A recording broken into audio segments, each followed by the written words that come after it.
परंतु जो बहुत बुद्धिमान लोग होते हैं वो बलवान नहीं मिलेंगे।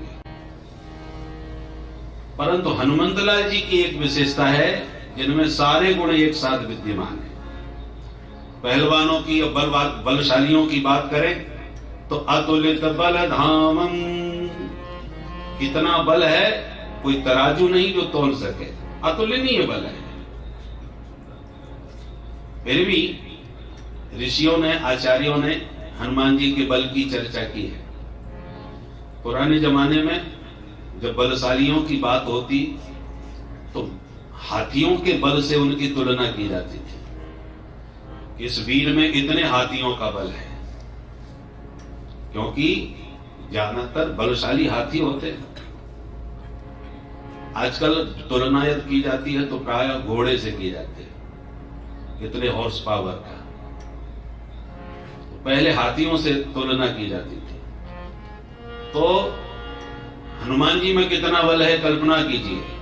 10,000 हाथियों में जितना बल होता है उतना एक दिग्गज में होता है। दिग्गज जो 10 दिशाओं के स्वामी होते हैं उनको दिग्गज कहते हैं। तो 10,000 हाथियों में जितना बल होता है उतना एक दिग्गज में होता है, और 10,000 दिग्गजों में जितना बल होता है उतना एक ऐरावत हाथी में होता है, जिस पर बैठ के देवराज इंद्र चलते हैं। और 10,000 ऐरावत हाथियों में जितना बल होता है उतना एक इंद्र में होता है। इंद्र भी बड़ा बलशाली होता है, राक्षसों से वही टक्कर लेता है, देवताओं के साथ स्वर्ग का मालिक है। तो 10,000 ऐरावत हाथियों के बराबर बल एक इंद्र में होता है, और ऐसे 10,000 इंद्रों में जितना बल होता है वो केवल हनुमान जी की एक कनिष्ठ अंगुली में है। कनिष्ठ माने सबसे छोटी उंगली जो होती है ना, पतली दुबली। तो हनुमान जी की सिर्फ एक अंगुली में 10,000 इंद्र में जितना बल होता है उतना एक अंगुली में है। उनका एक एक अंग वज्र के समान है, इसलिए उनको बजरंग बली कहा जाता है। जिनका एक एक अंग वज्र के समान कठोर हो, बलिष्ठ हो, ऐसे बजरंग बली है। बोल हनुमान जी महाराज की जय। तो सोचिए कितना बल होगा। इसलिए महावीर विनवौ हनुमान। हनुमान जी सामान्य वीर नहीं, महावीर है। अतुलित बल धामम। अच्छा, इतने बलवान हैं तो बुद्धिमानों की यदि चर्चा करें तो बोले बुद्धिमताम वरिष्ठम। बुद्धिमानों में सामान्य बुद्धिमान नहीं है, वरिष्ठ हैं। जितने बुद्धिमान इकट्ठे करो उनमें सबसे प्रथम श्रेणी में श्री हनुमंतलाल जी विराजमान है। प्रथम पंक्ति के बुद्धिमान है। पढ़े लिखे लोगों की बात करो कि कितने पढ़े लिखे हैं, बोले ज्ञानिनाम अग्रगण्यम। ज्ञानियों में भी अग्रगण्य, अग्र पंक्ति में बैठने वाले। तो बुद्धिमताम वरिष्ठम भी हैं, ज्ञानिनाम अग्रगण्यम भी हैं, और अतुलित बलधामम भी हैं। और प्रेमियों की बात करो, राम जी के भक्तों की बात करो तो रघुपत प्रिय भक्तम। राम जी के सबसे लाडले प्यारे भक्त हैं। राम जासु जस आप बखाना। राम जी ने सबसे अधिक किसी की प्रशंसा अपने श्रीमुख से की है तो वो हनुमंतलाल जी। सदा राम जी इनके ऋणिया बन करके रहते हैं। राम जी कभी हनुमान जी से आंख नहीं मिलाते। एक बार दरबार लगा हुआ था राम जी का, तो राम जी बार बार हनुमान जी को निहारते, और जैसी हनुमान जी राम जी की तरफ देखते तो राम जी तुरंत जानकी जी की तरफ देखने लग जाते। और जब हनुमान जी की दृष्टि इधर उधर होती तो राम जी हनुमान जी को निहारने लग जाते। ऐसा अनेक बार हुआ। अवसर पाकर के किशोरी जी ने ये बात भांप ली, तो एकांत में प्रभु से पूछा, बोले सरकार, मैं आपको बार बार देख रही थी कि आपकी दृष्टि एकमात्र हनुमान से लगी रहती है, परंतु हनुमान जी जब आपकी तरफ देखते हैं तब आप मेरी तरफ निहारने लगते हो। उससे आंख मिला के क्यों नहीं देखते? वो आपके दास हैं, आपके भक्त हैं, तो आंख में आंख मिला करके उनसे उन्हें देखो। राम जी ने कहा, जानकी, जिसका ऋण बहुत ज्यादा चढ़ा होता है ना, उससे आंख मिलाने में ऋणिया जो होता है उसको थोड़ा भय रहता है कि कब अपना हिसाब हमसे मांग ले भाई। तो जिसका हमारे ऊपर बहुत ऋण चढ़ा होता है ना, उससे आंख मिलाने में डर लगता है। हनुमान जी के इतने उपकार हमारे ऊपर हैं कि राम जी कहते हैं कि हमारी हिम्मत नहीं पड़ती उससे आंख मिलाए। स्वयं प्रभु ने कहा है, प्रति उपकार करो का तोरा, प्रति उपकार करो का तोरा, प्रति उपकार करो का तोरा, प्रति उपकार करो का तोरा, सन्मुख होई न सके मन मोरा, सन्मुख होए मन मोरा, सन्मुख होई न सके मन मोरा। सन्मुख होए मन मोरा। हनुमंतलाल जी से प्रभु कहते हैं, हनुमान मैं तुम्हारा क्या प्रत्युपकार करूं? प्रत्युपकार माने जो आपके ऊपर किसी ने उपकार किया है तो उसके बदले में आपको भी कुछ उसके प्रति करना चाहिए। तो उपकार के बदले में जो किया जाता है उसको प्रत्युपकार कहते हैं। तो भगवान कहते हैं, हनुमान प्रति उपकार करो का तोरा, मैं तुम्हारे लिए क्या प्रत्युपकार करूं? तुमने इतना ऋण मेरे ऊपर चढ़ा दिया है कि सन्मुख हो न सकई मन मोरा, तेरे से सन्मुख आने में मुझे भय लगता है। वाल्मीकि रामायण में राम जी कहते हैं, एकैकस्योपकारस्य प्राणान् दास्यामि ते कपि। हनुमान, तेरे एक एक उपकार के बदले में अपने प्राण भी तुम पर न्यौछावर कर दूं तो भी पूर्ण नहीं हो पाऊंगा, क्योंकि शरीर में प्राणों की संख्या सिर्फ 5 है। 5 प्राण होते हैं, प्राण अपान उदान समान व्यान। तो शरीर में प्राण तो 5 हैं और तुम्हारे उपकार अनेक हैं, तो मैं अपने 5 प्राण तुम्हारे को समर्पित कर दूं तो भी पूर्ण तो नहीं हो पाऊंगा। हनुमान जी के सभी ऋणियां हैं, हनुमान जी का आश्रय सबको लेना पड़ता है। राम जी के ऊपर उपकार किया हनुमान जी ने, क्या वैसे सेवक तो स्वामी का उपकार नहीं करता, वो तो सेवा में ही सदैव समर्पित करके अपना सौभाग्य समझता है। पर हनुमान जी ने जो राम जी जानकी जी के विरह में बन बन भटक रहे थे, खोज रहे थे, हे खग मृग हे मधुकर श्रेणी, तुम देखी सीता मृग नहीं। जानकी जी के खोज में राम जी व्याकुल हो अधीर थे, और हनुमान जी ने वो राम जी का कष्ट दूर किया, जानकी जी का पता लगा। उपकार हुआ कि नहीं राम जी का? कि जो काम कोई नहीं कर पाया वो हनुमान जी ने कर दिखाया। और राम जी के कष्ट का कारण एक मृग बना, सोने का था। उस सोने के मृग को जानकी जी ने मांगा, वो डुप्लीकेट सोना निकल पड़ा, नकली सोना निकला, धोखा दे गया। राम जी के मन में बड़ा कष्ट हुआ कि जानकी जी की एक इच्छा पूरी नहीं कर पाया। जानकी जी ने मेरे लिए क्या क्या नहीं किया। जब से जानकी जी आई हैं सदा मेरा साथ निभाया है, मेरे से कदम मिला करके चली है। परंतु जीवन में पहली बार कोई वस्तु मुझसे मांगी और वो मैं उनकी मांग पूरी नहीं कर सका। सोने का मृग ही तो मांगा था, पर क्या करूं, मांग पूरी करूं कहां से? सोने का मृग होता नहीं। परंतु जो मांगा वो नकली निकला, तो असली सोने का मृग कहां मिले? तो राम जी व्याकुल होकर के जानकी जी का मनोरथ पूर्ण करने के लिए सोने का मृग खोज रहे थे। तो नकली निकला वो तो गया, अब असली सोने का मृग कहां मिले? तो हनुमान जी के रूप में मिल गए। देखो, वानरों को शाखा मृग कहा जाता है। शाखा मृग के बड़ मनुष्याई, शाखा ते शाखा पर जाए। जो वानर होते हैं ना, वो भी मृग कहलाते हैं। मृग शब्द व्यापक होता है।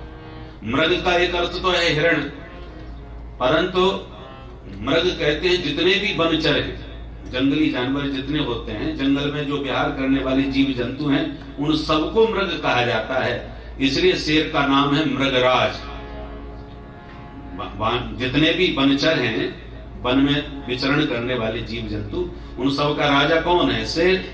इसलिए उसको मृगराज कहते हैं। वो केवल मृगों का राजा थोड़ी है, वो तो पूरे जंगल का राजा है। तो उसे मृगराज क्यों कहते हैं? क्योंकि मृग शब्द व्यापक है।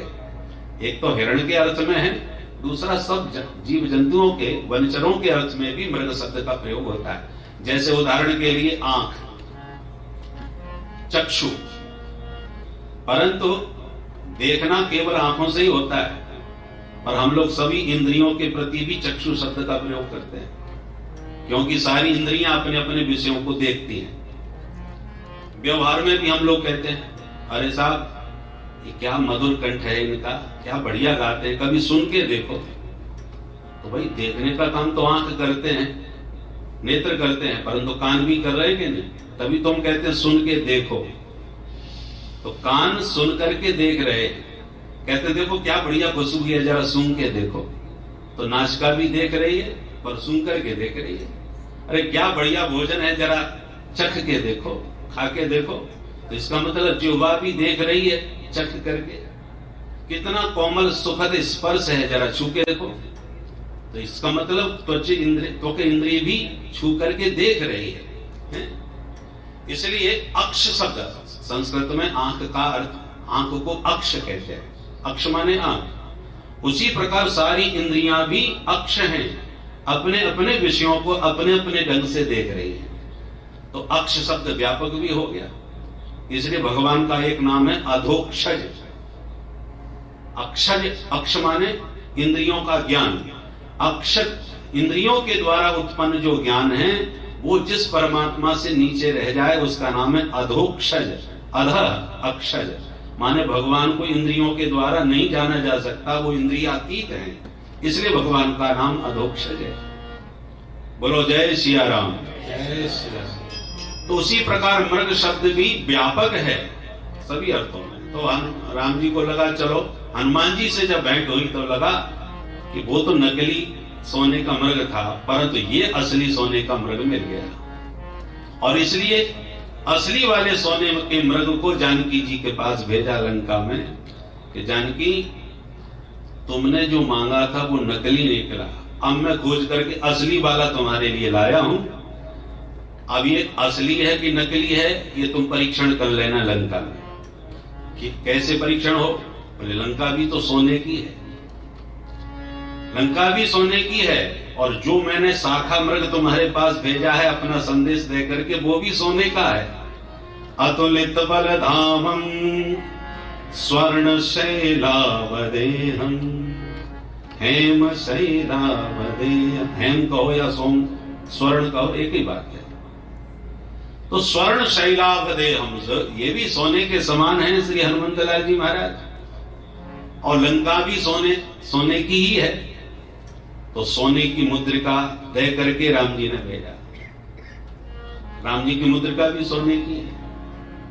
तो प्रभु मुद्रिका मेल मुख माही, जल दिलांग गए अचरज नाहि। तो स्वर्ण मुद्रिका को स्वर्ण शैलावदेहं हनुमंत लाल जी अपने मुख में धारण करके पहुंच गए सोने की लंका में। अब ये भी नकली है कि असली? ये कहावत है, दूध का जला छाछ को भी फूंक के पीता है, क्योंकि एक बार जल चुका है। ऐसी किशोरी जी को अब सोने के मृग से डर लगने लगा है, एक बार धोखा खा चुके हैं। तो जब हनुमान जी सामने आए तो मुंह फेर लिया कि एक सोने के मृग ने तो मुझे इतना दूर कर दिया मेरे प्रभु से, कि सोने का दूसरा मृग कहां से आ गया, कहीं इसकी वजह से और दूर न चली जाऊं। इसलिए फिर बैठी मन विस्मय भयो। माने मुंह फेर लिया, हनुमान जी को नहीं देखा डर के मारे। परंतु हनुमंतलाल जी परम बुद्धिमताम वरिष्ठ हैं। उन्होंने अपने दिव्य प्रभाव से, वचनों की शब्द शैली से मां का हृदय जीत लिया, मां का विश्वास जीत लिया कि सत्य शपथ करुणा निधान की, राम दूत मैं मातु जानकी। माता जानकी मैं राम जी का दूत हूं, सौगंध खाता हूं करुणा निधान की। अब ये जो करुणा निधान शब्द है ये बड़ा महत्वपूर्ण है। जैसे आजकल मोबाइल में एक पासवर्ड होता है तभी वो खुलता है और वो बड़ा गोपनीय होता है, वो हर किसी को बताया नहीं जाता। जो परम विश्वसनीय हो उसी को पासवर्ड बताया जाता है, हर किसी को नहीं। ऐसे ही जब राम जानकी जी पुष्प वाटिका में थी तो उनके मन में राम जी का जब प्रथम दर्शन पुष्प वाटिका में हुआ तो मूर्ति हृदय में बस गई और उस समय पुनः गौरी मां के मंदिर में पूजा करने गई। तब गौरी जी ने आशीर्वाद दिया, मनुजाहि राज्यो मिलहि सोबर सहज सुंदर सावरो। मनुजाहि राज्यो मिलहि सोबर सहज सुंदर सावरो। करुणा निधान सुजानशील स्नेह जानत रावरो। करुणा निधान सुजानशील स्नेह जानत रावरो। माता पार्वती जी ने आशीर्वाद दिया, जानकी जिसको तुमने मन में बैठा रखा है मेरा आशीर्वाद है वही वर तुम्हें प्राप्त होगा। मन जाहे राज्यो मिलहि सोबर सहज सुंदर सांवर। राम जी मेकअप करके सुंदर नहीं बनते, सहज सुंदर, स्वभावतः सुंदर है, बिना श्रृंगार किए। हम लोग आभूषण धारण करके अपने को सुंदर बनाते हैं, पर प्रभु के अंग में आभूषण अपने को सुंदर बनाते हैं। परम पदम भूषण भूषण अंगम। हम आभूषणों से विभूषित होते हैं और आभूषण राम जी के अंग में जाकर के विभूषित होते हैं। इसलिए राम जी को सुंदरता के लिए कुछ धारण करने की जरूरत नहीं है। सहज सुंदर सांवर करुणा निधान, ये शब्द पार्वती जी ने माता जानकी को दिया। तो जानकी जी का जब विवाह राम जी से हुआ, वैसे व्यवहार में भी एक पुराने जमाने में भारत की ऐसी संस्कृति थी कि प्रायः पति पत्नी एक दूसरे का नाम नहीं लेते थे, वो प्राइवेट कुछ संबोधन रखते थे। हमारे भारत के ग्रामीण अंचलों में तो अब भी पप्पू के पापा कह करके बेटे के नाम से पत्नी को बुलाते हैं,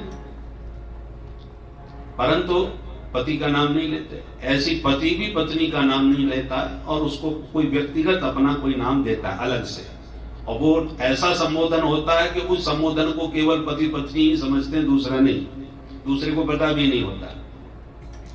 उसी प्रकार किशोरी जी हमेशा राम जी को जब बुलाती थी, वैसे तो ए जी ओ जी करके बुलाते हैं, जब कोई नाम नहीं होता तो ऐसे बोला जाता है, परंतु जानकी जी जब भी बुलाती थी तो करुणा निधान कह के पुकारती थी।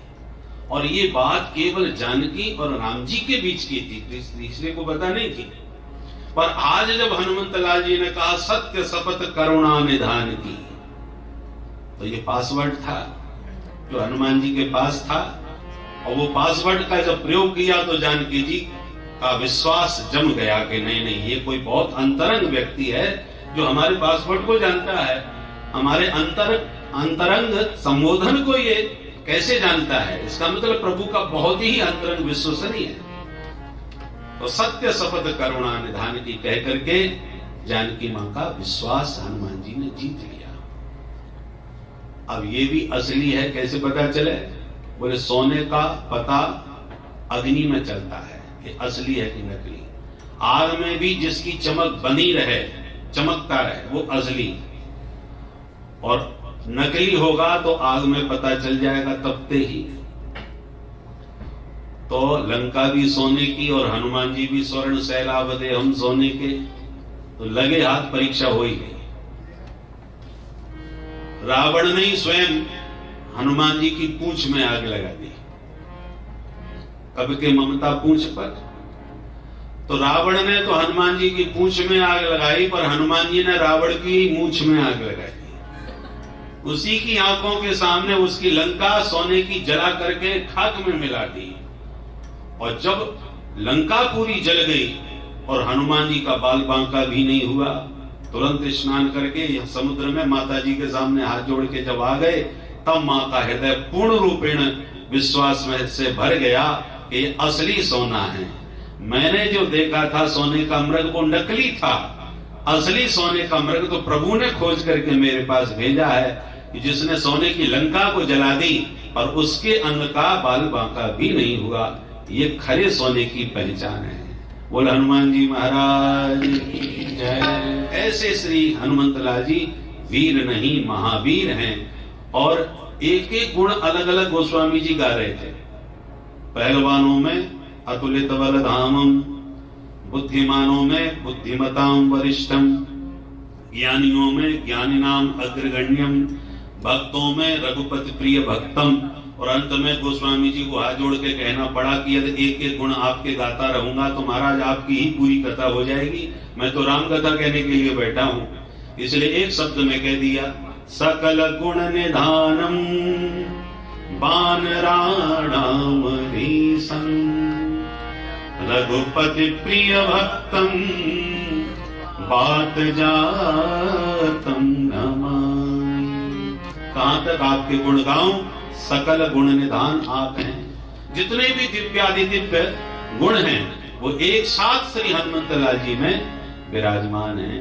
इसलिए सकल गुण निधान कह करके एक शब्द में सारे गुणों का स्मरण करें। इसलिए महावीर बिनबौ हनुमाना,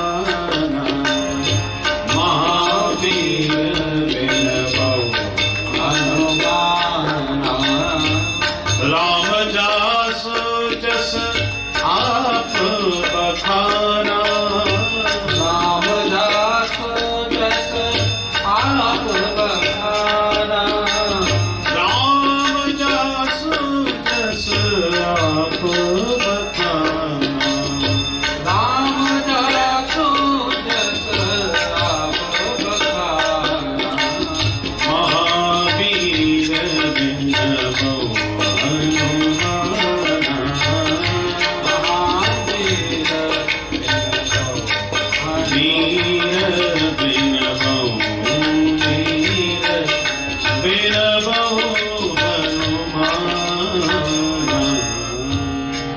ऐसे महावीर श्री हनुमंतलाल जी के श्री चरणों में हम बारंबार प्रणाम करते हैं।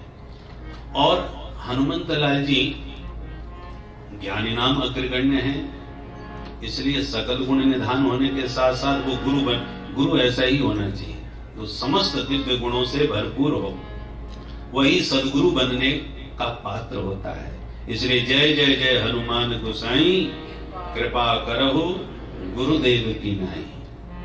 संसार में और किसी को यदि गुरु बनाए तो हो सकता है उसका कोई दोष देख करके हमारे मन में गुरु के प्रति अश्रद्धा हो जाए, परंतु जिनको कोई समझ में ना आवे वो हनुमान जी को गुरु बना ले, क्योंकि ये समस्त दिव्य गुणों का सागर हैं और सबको राम जी से मिलाने वाले। और सबसे बड़ी बात है ये केवल राम जी से ही नहीं मिलाते, संसार का पद भी देते हैं और प्रभु के पद तक भी पहुंचाते हैं। स्वयं किसी पद की अभिलाषा नहीं रखते, स्वयं तो केवल राम जी की सेवा में ही मस्त रहते हैं, पर भुक्ति मुक्ति दोनों को देने वाले हैं। भक्ति भी देते हैं राम जी की, और संसार की भुक्ति माने सुख सुविधा, संसार का भोग सामग्री भी हनुमान जी की कृपा से मिलती है। क्योंकि जैसे सुग्रीव हैं, विभीषण है, ये सब राम जी, हनुमान जी की कृपा से ही राम जी से मिले हैं। इन दोनों को, और केवल राम जी से ही नहीं मिला, इनको राजा भी बनाया। तुमरो मंत्र विभीषण माना, तो लंकेश्वर भय सब जग जाना।